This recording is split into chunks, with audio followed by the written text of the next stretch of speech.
Okay, so hopefully, so this works now. So bonjour de me magaduk Niigaanwewidam James Namagoshin dodem ni menwendam omayayin ganabach bungi nibin agujing. It's a pleasure to be in this beautiful day outside. My name is Niigaan Sinclair, and I'm an associate professor at the University of Manitoba in the Department of Native Studies. And I'm also a columnist with the Winnipeg Free Press, and I'm a speaker with the Treaty Relations Commission of Manitoba. It looks like I've got the thumbs up from Jeremy that now I'm online. This is my third attempt to try to start this talk for today. And I apologize if you've been waiting or if you've been wondering if this is happening. It is happening, and I've got finally the technology working. Apparently there was a privacy thing I had to click so that it's open to the public. So one thing that normally what I would do is I would share some images of things that we could discuss in relation to the things that I'll be talking about today. But I can't find how to do that on YouTube Live. So frankly, I'm not quite sure I have that ability. So like I see little dots to click and so on, but I can't see any, I can't see any ways to share any sort of slide images, which is not a huge deal. It's not a humongous issue. But so what I'll do is I'll just talk a little bit with some images just on my screen here so to remind myself so I don't go off track. Basically, I'll talk a little bit today about the Royal Proclamation. I'll talk a little bit about the Treaty of Niagara, which is really the seminal document and the seminal agreement between Indigenous peoples and the British Crown. And then I'll talk a little bit about how that influences treaties for today. And hopefully that helps you, and you'll be able to understand a little bit about some of the limitations that treaties have been formed into, even though Indigenous peoples have not and have consistently offered different visions for this place we now call Kanata.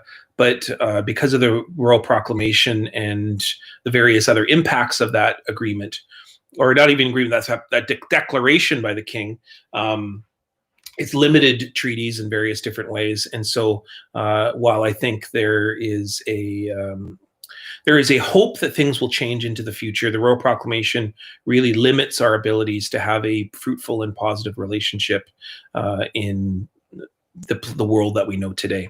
So just to begin though, if those of you who don't know me, I do various different work in the community involving a lot of advocacy, but also a lot of explanations, educational work, predominantly working with teachers and students at the university, but also in school boards and districts throughout the country to discuss on implementation of things like reconciliation and the TRC calls to action.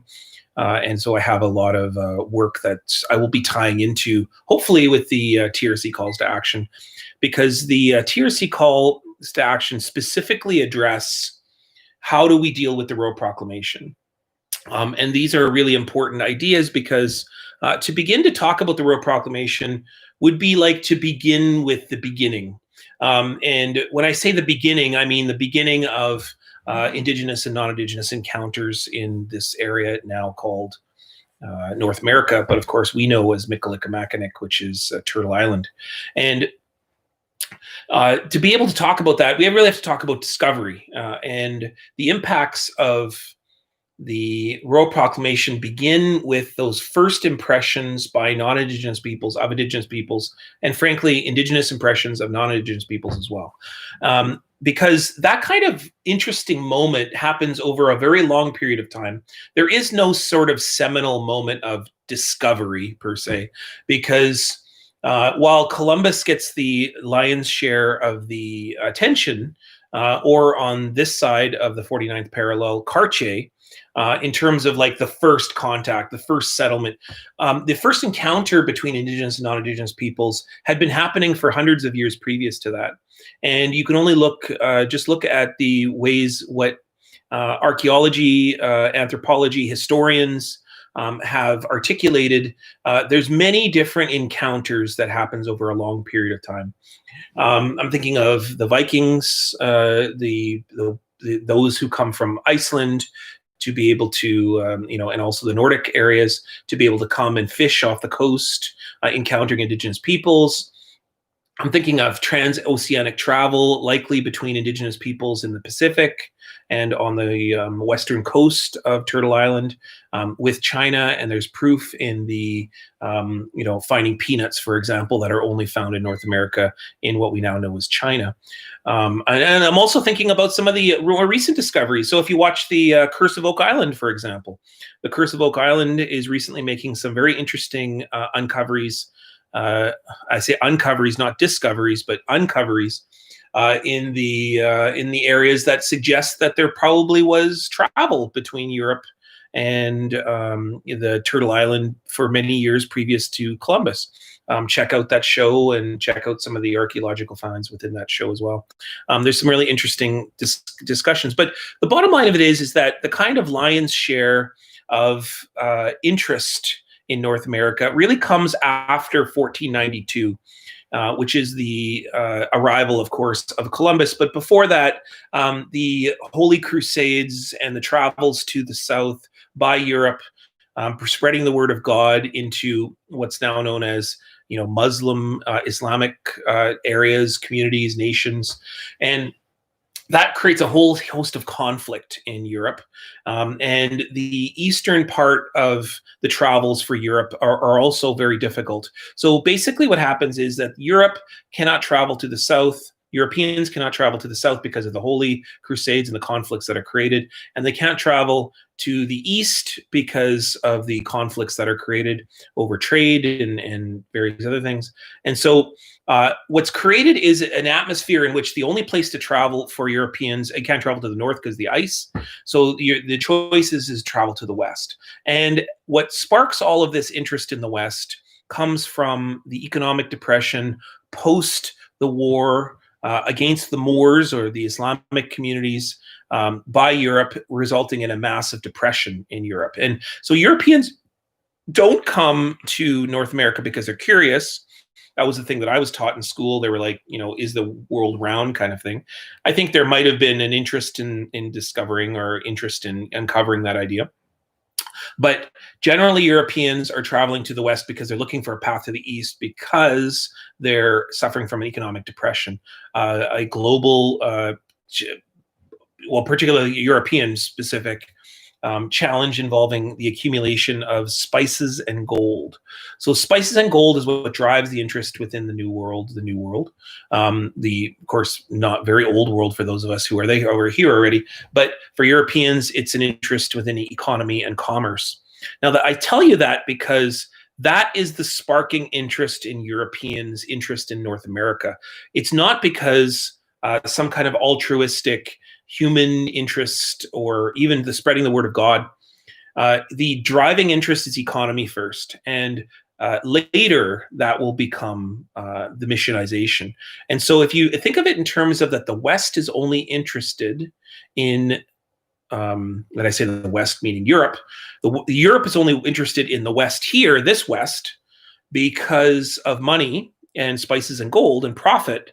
It helps you understand a little bit of the frame of understanding the next 200 years leading up to the Royal Proclamation, because it is all about property. It is all about profit. It is all about accumulation of goods for sale back home, and home meaning Europe. Now, the driving force of what the initial perceptions of European arrival with Indigenous peoples goes to an idea that we often call discovery, but I think it's more like an implosion of the European mind upon encountering Indigenous peoples and trying to figure out, like, where do Indigenous peoples fit in the global model that had been performed in Europe.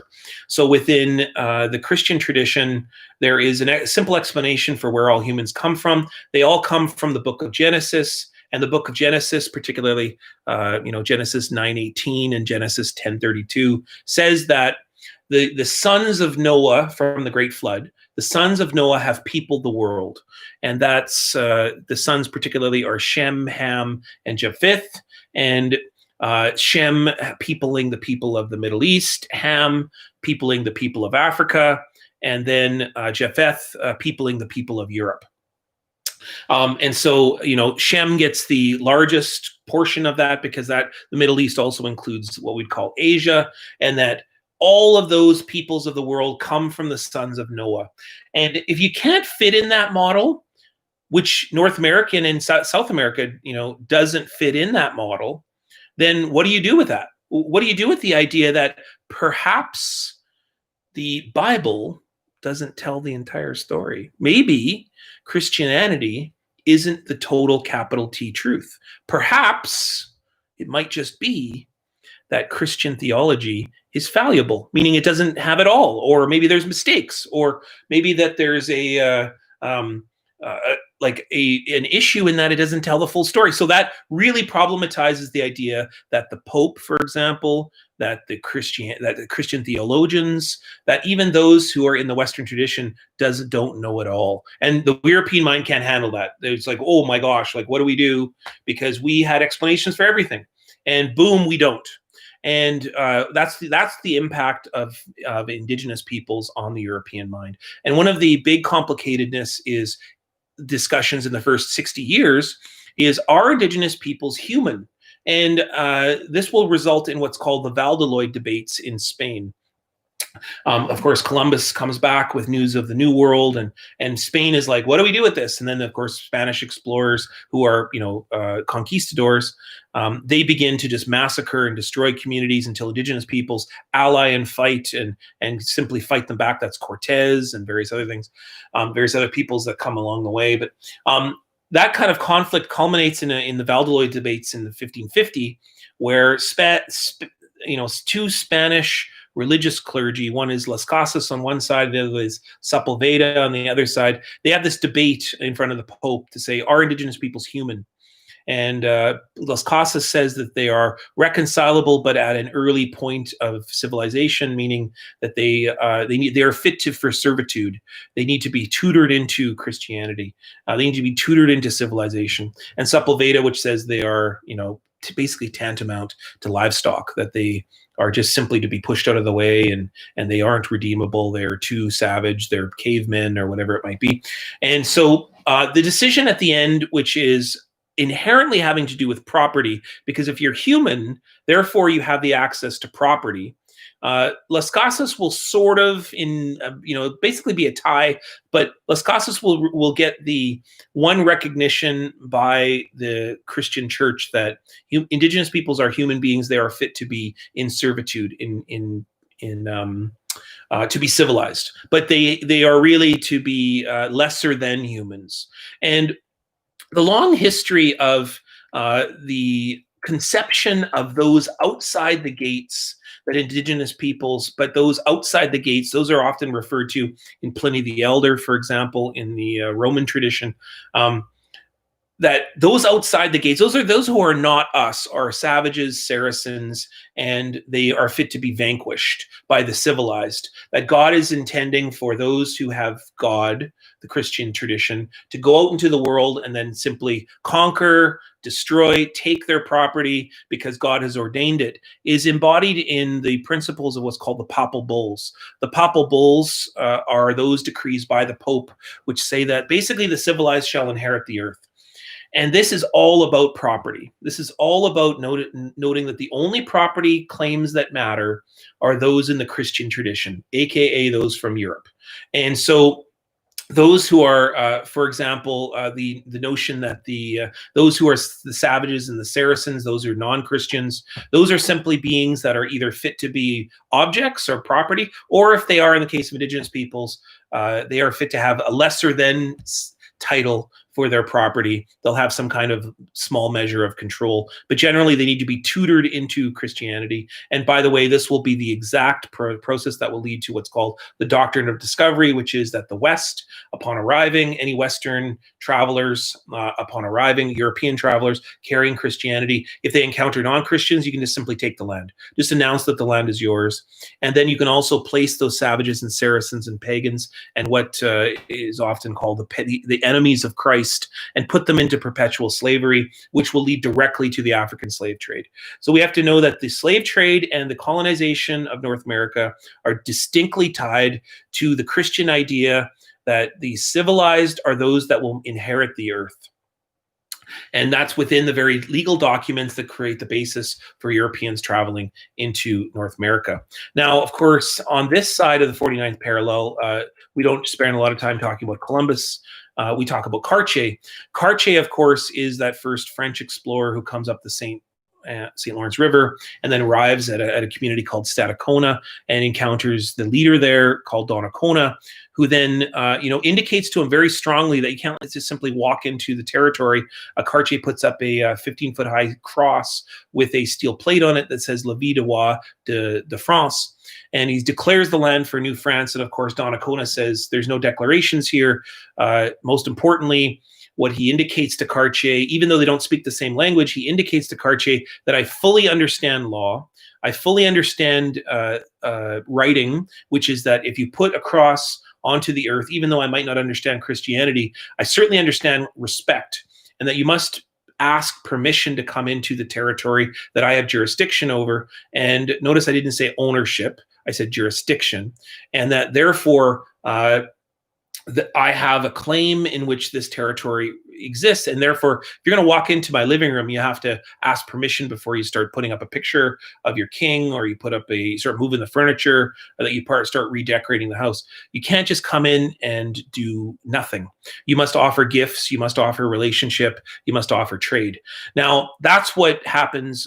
Cartier, a steep learning curve for Cartier. He's not particularly known for diplomacy. And remember that he is not interested in relationships with Indigenous peoples. He's not interested at all. Here's what he's interested in: spices and gold. He's wanting spices and gold, like Europeans traveling into the Turtle Island looking for spices and gold. And he keeps asking Donnacona, where are the spices and the gold? And Donnacona, offers to him trade, furs particularly, also other objects within the community that are beneficial. He'll offer birch tea, for example, that will save Cartier's life. And so it's really Cartier's perception of what riches are that forms that initial relationship, because Cartier keeps saying, I don't want that, or I'll take some of those, but I don't really care too much about those things. I want the spices and the gold. I need those to create the commerce, to go back to Europe and create the profit for myself, and also for my kingdom / areas that I'm representing. And so he says, where's the spices and the gold? Now Donnacona will be like, I don't know what you're talking about. Cartier will take Donnacona's sons, travel up the coast, go to Indigenous community after Indigenous community after Indigenous community, and consistently upset everybody. Consistently keep asking for spices and gold, refuse trade or deny trade, or do an ornamental trade, if anything. And Cartier then eventually gives up and starts heading back towards France. And Donnacona's sons, who are named Domagaya and Tatagonia, they will realize that they're not going home and anytime soon. And so Cartier will turn to Domagaya and Tatagonia and say, well, if you tell me where the spices and the gold are, I'll take you home. And Domagaya and Tatagonia, reluctantly, I'm sure, very fearful about their own future, turn to Cartier and say, well, the only riches that exist in that place where we come from are the riches in Kanata. And Cartier will be like, oh, Kanata. And he'll write that on the map, Canada. But what Cartier imagined to be the place of spices and gold aren't spices and gold. Kanata, of course, means the village, and the riches of the village are found in the stories we tell each other. The fact that we will never be alone, the relationships based within the village. The value of Canada has been and always will be the people, the non-humans, the ties that we have with one another. The fact is that if one of us gets sick, the other will take care of us. If our children need parenting, we will all parent them together. If we are lacking in food or anything else, we will all share those things together. The value of Kanata is that you will never be alone. It has nothing to do with spices and gold, which we now call pipelines and shale gas and oil and diamonds. Like, that whole illusion is a lie. There is no riches in that. There is temporary conveniences in that. But in the end of the day, that ultimately destroys our relationship with one another. It just devastates the land and the earth. And most importantly there is no riches found in devastating our home. And so Canada keeps looking for Cartier's vision over and over and over again, keeps looking for Cartier's vision, as if that's going to somehow give you the riches. But the only riches has been and will ever be in these territories is our ties and the ways that we care for one another. And so that's what Donnacona was telling Cartier. And that is what has been the struggle for the past 500 years. If I were to basically boil it into one statement, it goes like this. Europeans keep looking for money and profit, spices and gold, oil, shale gas, and diamonds. Canadians, the ancestors of those Europeans, continue to fulfill that vision, and Indigenous peoples time and time again say that is not what the riches of this land are. The riches of this land are in our ties to one another, the kindness, the wisdom, the generosity, the ways that we can share things together. That's where the riches will be.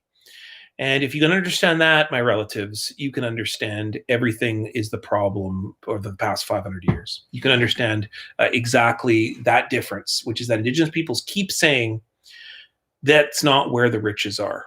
And Canadians keep, trying to exploit the earth, keep trying to create pipelines and continue that process of that Cartier started all so many years ago. And that is the principle of why we misunderstand treaties so deeply in this country, because treaties are those documents which were supposed to create that relationship of kanata, but Canada has been busy imposing the view of property, and particularly the view that Indigenous peoples are lesser than human beings, or not quite human beings, certainly not civilized, and certainly not Christian, imposing that limited view on Indigenous peoples, and that has always limited treaties. So while Indigenous peoples pushed that idea of treaty forward and say that treaties are supposed to be about relationship building and family making and sharing the land, that Canada has pushed that idea that it's about property and it's about me declaring what your rights are as human beings, or which is always lesser than Canadians. And then on top of that, also taking those concepts and then putting them into law, putting them into policy. And perhaps the most impactful of those laws is the 1763 Royal Proclamation. The 1763 Royal Proclamation comes after the 7 Years' War, after the French have settled many of the lands within with Indigenous peoples into the center of the continent. If you were to sort of paint out a map and look at French relationships and British relationships in what we now know as Canada, frankly, the French have so many relationships and so many connections with Indigenous communities because they adopt a rather non-xenophobic policy, which is a few ideas. One is that they're going to trade, they're going to work with Indigenous languages, they're also going to marry into Indigenous families. The British, frankly, are xenophobic, completely derogatory towards Indigenous nations. And while there's a few different, forts that are set up around the Hudson Bay area, generally the British are completely and absolutely differentiated from the French in that they won't marry into Indigenous communities. They'll refuse to engage Indigenous communities on their own means. And so this will really come to a head after the War of the 7 Years' War of 1763, ending in 1763, where the British then defeat the French in a global conflict, mostly because the French run out of money. But the British then impose their wills on French forts that have created relationships with Indigenous communities. And we see this in the next 300 plus years anyways, 350 years, where the Royal Proclamation will then be the epitome of what will be British conflicts with Indigenous communities over property. And the British imposing that same idea, which is that Indigenous peoples are lesser than. The French had that too, but the French at least decided that they were going to work with Indigenous peoples somewhat on their terms. That's in marrying into families, working with communities, frankly, because Indigenous peoples carried all of the political clout of the day, the social, the cultural clout of the day. But the British, upon inheriting those French forts, then the king is stuck with a situation. King George III, or as I call him, KG3, imposes this huge proclamation on Canada, or what's the British colonies, of course, which are now formerly the French colonies. And what he declares is a few things. The first thing that he declares in 1763 is he says that all of the Indigenous nations that are on those lands are my children, and that they will be under my protection from this point onwards. And he does that because he's speaking very directly to the 13 colonies, which will become the United States, who are burgeoning and growing, and also creating a bit of a revolutionary fervor. 20 years from now will be the American Revolutionary War, and will be the separation of the United States from Britain.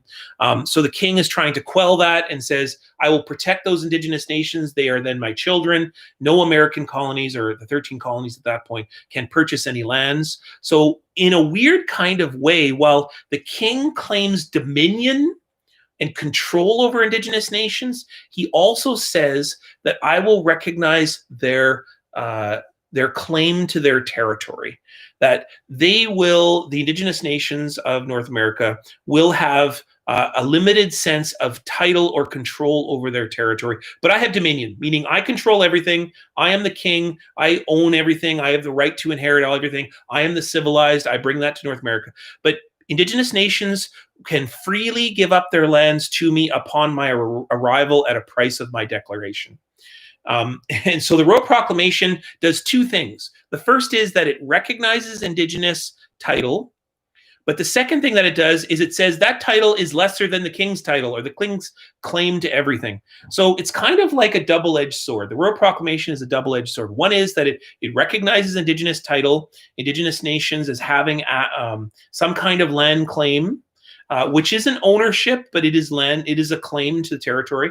And the king says, I will set aside lands for them as my children. I will give them protection, and so on and so forth. But it creates the constitutional basis that Canada will then use to say we own everything. Because we are the descendants of the crown of KG3, we own it all. It is all ours. It is mine. And that's where Canada then uses that as the basis for land claims, and frankly, the United States as well, in what will be called the Marshall Decisions. It will create this kind of domestic dependent nation relationship for Indigenous nations upon the British Crown, and will create them as the fiduciary, what will later be known as the fiduciary relationship, which is parent-child. The Crown is the parent. First Nations are the children. That's the legal basis that the British Crown will set up for the Royal Proclamation. Now, the reason why I mention that is because you can imagine that Indigenous nations, upon understanding this, and perhaps, this proclamation was made way off in Paris, and the king makes his declaration. Indigenous nations probably didn't hear about it until very soon afterwards, until the British then started inheriting the French forts and arriving and going, well, you guys are all children anyways, and now you have to give up the land to the crown representatives, the representative of King George. You can imagine Indigenous nations were like, this is not happening. This is not happening. Most importantly is you don't just come in and declare that you're going to take all these French relationships. You haven't even got to know us yet. And there's many different Indigenous peoples who were recorded over time. I'm thinking of a leader called Minivana, who turned to the British and said, you're not our brothers. You're not our family. The French were, but you now have to make a relationship with us. And this is manifested the best in the Treaty of Niagara of only 1 year later in 1764. Now, two things are happening in the Great Lakes at this point. One is that Pontiac is leading a massive alliance building process with Indigenous nations against the British Crown, who are imposing their relationships on communities as a result of claiming French forts. So Pontiac is traveling throughout the Great Lakes and honestly creating a revolution amongst Indigenous nations against the British. And the British are fully aware that they are not only outnumbered, but they are also going to be easily defeated because Indigenous peoples know tactics, battle tactics, they know the land, they know the food routes 100 times better than any British. So they're going to be defeated very quickly. So Sir William Johnson invites all of those nations who are not already affiliated with Pontiac. And the reason why this connects with me a lot is because he extends an invitation to those at Boating, which are those from Sault Ste. Marie. And the Sault Ste. Marie Anishinaabe, who are my descendants, who eventually will come and settle into Manitoba in the 18th century, they will have to make a decision, do we go to the Niagara meeting? And my people hold a shaking tent ceremony way back in just before attending the meeting at Niagara. And there's a vision within that shaking tent ceremony, and I'll leave it for a much longer. I've written about this in a book that I'm working on, but the vision of that moment has a lot to do with envisioning a snake and seeing the British very much as snakes, as two-sided snakes that are both important for us to understand the path forward into the future, but also fully aware that a snake can bite you at any time. All a snake needs to feel is threatened, and so the Anishinaabe will see the British in kind of that frame of a two-sided face. And that goes a lot to our Anishinaabe prophecy of seeing the newcomers as having two faces, both a face of friendship, but a face of death.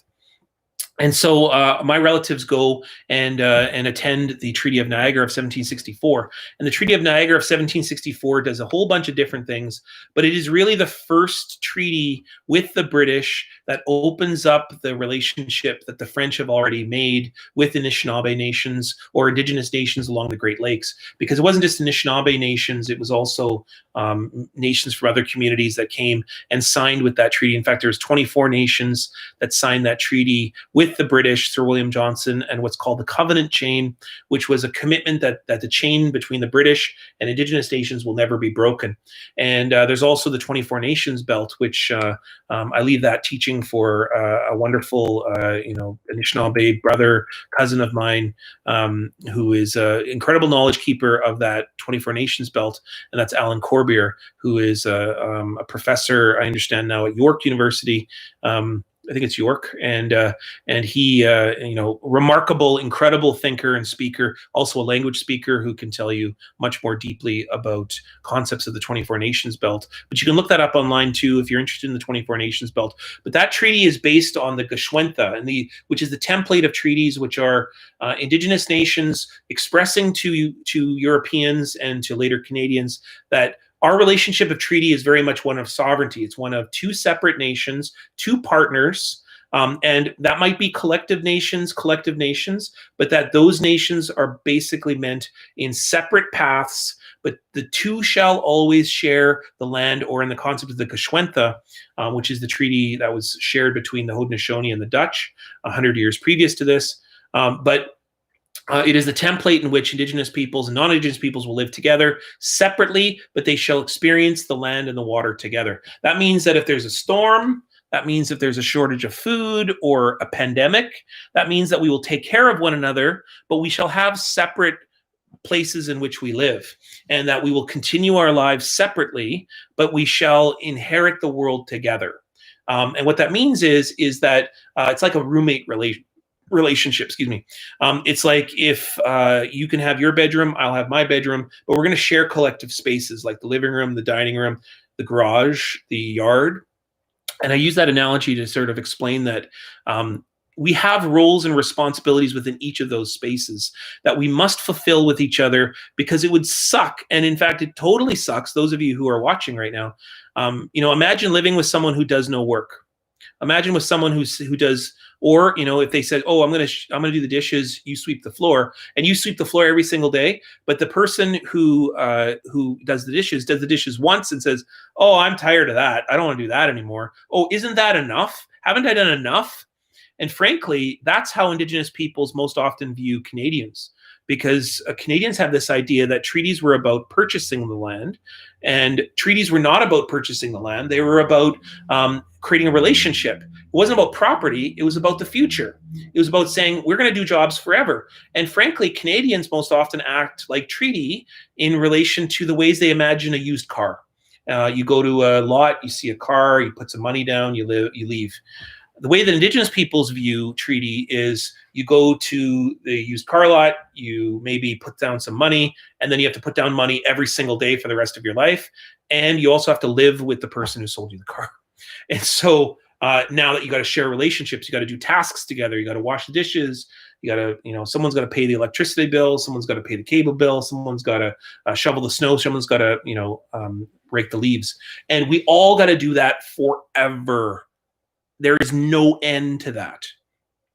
The idea that Indigenous peoples would just sell the land is so foreign and impossible to reconcile with Indigenous cultural beliefs, political beliefs, social beliefs. The whole idea that you would just give up territory that your ancestors have been buried in, lived on, worked on for generations is just so foreign to Indigenous concepts of the land. You would never sell your auntie. You would never then just give up your children. You would never take your uncle and go, yeah, you don't really matter. And that's how we conceive of the bears, the earth, the water, the very little beings that we share, from the smallest insects to the biggest birds to the largest fish, to the bears and those who we share territories with. You would never, because first off, they have agency. They have the choice in which to create a relationship, which comes into how our early visions of treaties are, because treaties did not begin with Europeans. Treaties were a continuation when we had Europeans, which is why you can see on treaty signatures Indigenous peoples using our dodems, because our first treaties are in our creation stories when the animals inherited us upon the setting down of our peoples, and the beings that we shared our territories with adopted us.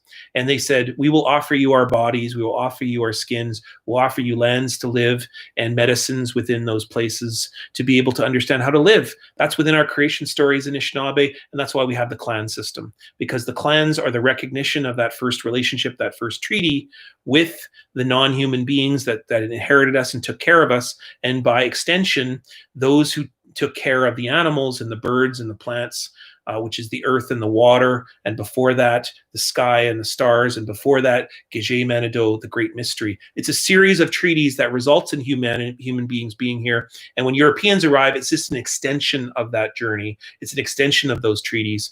But yet, Europeans continue to think of treaties as being these mechanisms based on property, and that Indigenous peoples are less than human beings.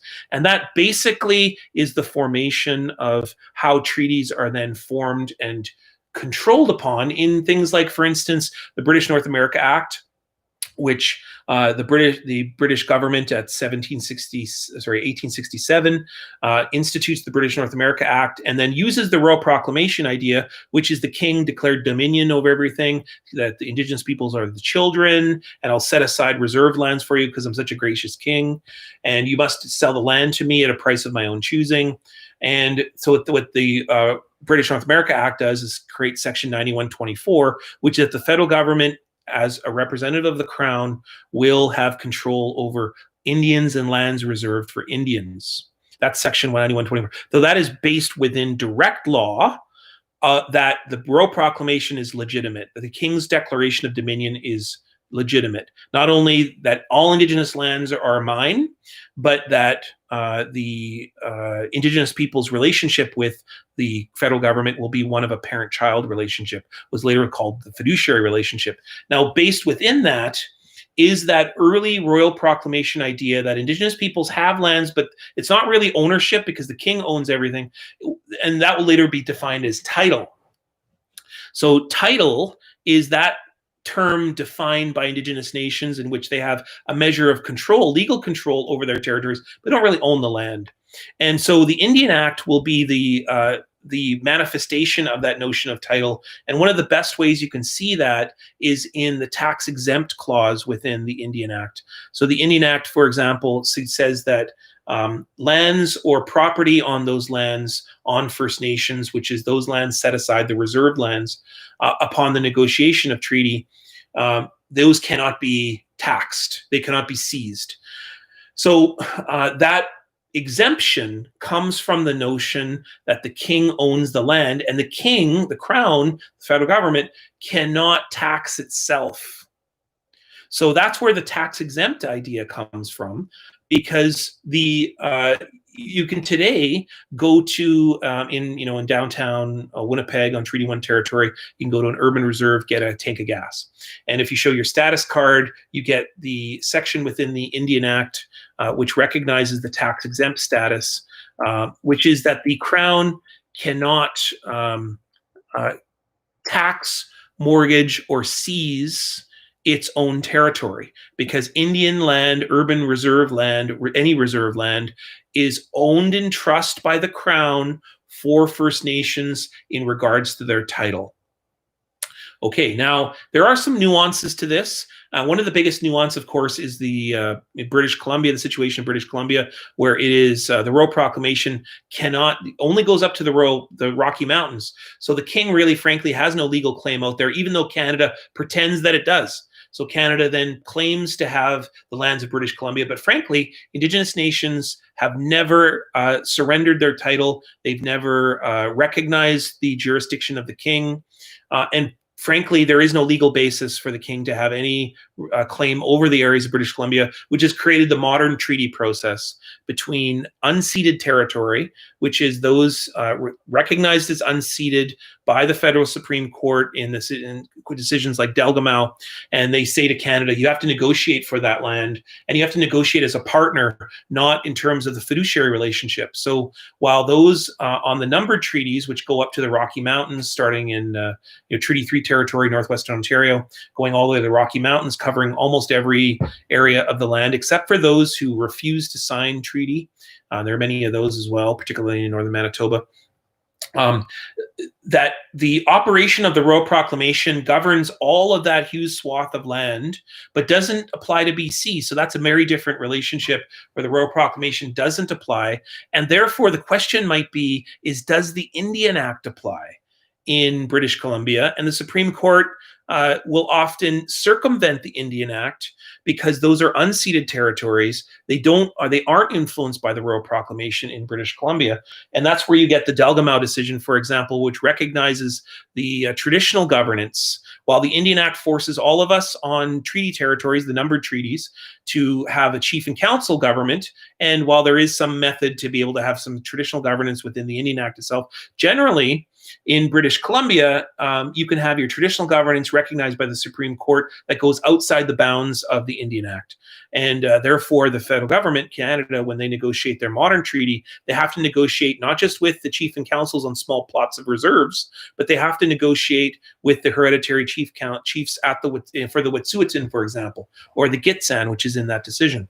Now, the reason why I bring up all of this in terms of the Royal Proclamation influencing today, because the Royal Proclamation forms the Indian Act, which is the most devastating impacts today, because the Indian Act not only governs the ways that Indians will have relationships with the federal government, which is that fiduciary relationship based on the Royal Proclamation, but that the Indian Act also controls treaties. It's what denotes how treaties' rights will be dictated. And of course, there's many people who disagree with me on this, because what they would say, first off, is that Indigenous treaty rights have nothing to do with the Indian Act. And I say, yes, absolutely. I completely understand. However, the Indian Act consistently and continually is used both at the Supreme Court and in everyday departmental use to be able to recognize what are treaty rights, even if we tell the federal government that that's not a treaty right or they're limiting our treaty rights. The Indian Act is still used because it's through the chief and council model, through funding, and for example, the only rights that are really recognized as rights under treaty are those that the Indian Act has denoted, which tend to be housing, health, justice, education, and so within the very wording of treaty documents, that's where the Indian Act comes in to say, well, the Ministry of Indigenous Affairs will govern those that we will declare as treaty rights, and that's where the Indian Act then steps right on top of treaties. So we can say all day, and in fact, many First Nations do go to the Supreme Court to say the Indian Act doesn't govern us or it doesn't influence our treaty rights. The federal government on a daily basis uses the Indian Act to interpret our treaty rights. Therefore, it is profoundly impactful, and the Indian Act comes from the Royal Proclamation.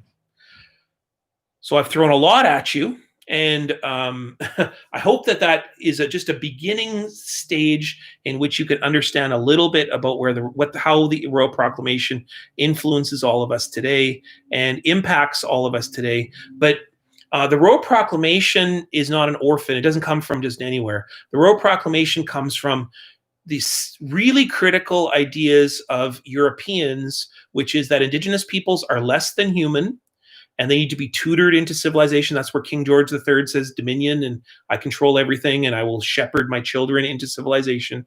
And the second principle that is all tied into property. Europeans from day one were only interested in North America in relation to property. And frankly, if we take this pandemic out of our lives for just a moment, and we look at the long history that led up to the situation in Wet'suwet'en, and frankly, all the other situations involved in Trans Mountain gas, the Trans Mountain pipeline extension, in Manitoba here, the Kias generating station, the ongoing impact and theft, and I use theft intentionally there, the ongoing interest, the ongoing attack and assault on Indigenous nations and their territories. I'm thinking about Arthur Manuel. You can check out his book, Unsettling Canada, a wonderful, amazing book. One thing Arthur Manuel says is that Canada took 99% of the land and is now seeking the last 1%, and is wanting that last 1%. And it has everything to do with property.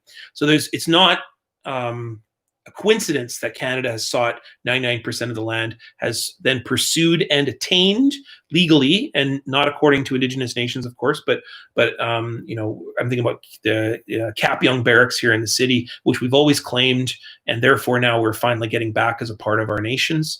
But that Canada has legally claimed and therefore used as a basis in which to claim Indigenous territories has always been based in the idea that Europeans want the land. That's the end goal of all of this, and that Canadians, the descendants of those Europeans, are still pursuing that 1%, still seeking that 1%. And now it's called the same journey, looking for Cartiers, spices, and gold, now called oil and gas and diamonds. So the pursuance of the vision of Canada continues, but really we have to keep saying that Kanata is where the riches are, not Canada. So with that, I say huge miigwech. Thank you very much. I think Jeremy has a few. He's just saying here, try to wrap up. So I know that everyone's got to get back to their workplaces, and their most of us are probably working at home. And so a huge miigwech to everybody for tuning in for today's Brown Bag Lunchtime series with the speaker series at the Treaty Relations Commission. Huge miigwech to everybody. I just want to give a shout out for Jeremy for organizing this and for helping me get online. A huge shout out too to many of my other speakers in the Treaty Relations Commission, Harry Bone in particular, who I think is an incredible uncle and a visionary for all of us. And other speakers that are within the commission, Kidin Duhamel, who also did an amazing job. You can see her video up on the YouTube channel for the Treaty Relations Commission. Check out her work; she's really awesome. And a huge miigwech to all of you. Miigwech to everybody. Giigawaban Minawa. Hopefully this pandemic will end and we can all be, physically together again and feast with one another and offer our gifts to one another. Nibagajinan, Omayayan, this place that we are in is a beautiful place, and I hope that we all will see each other soon. Miigwech, everybody. Take care.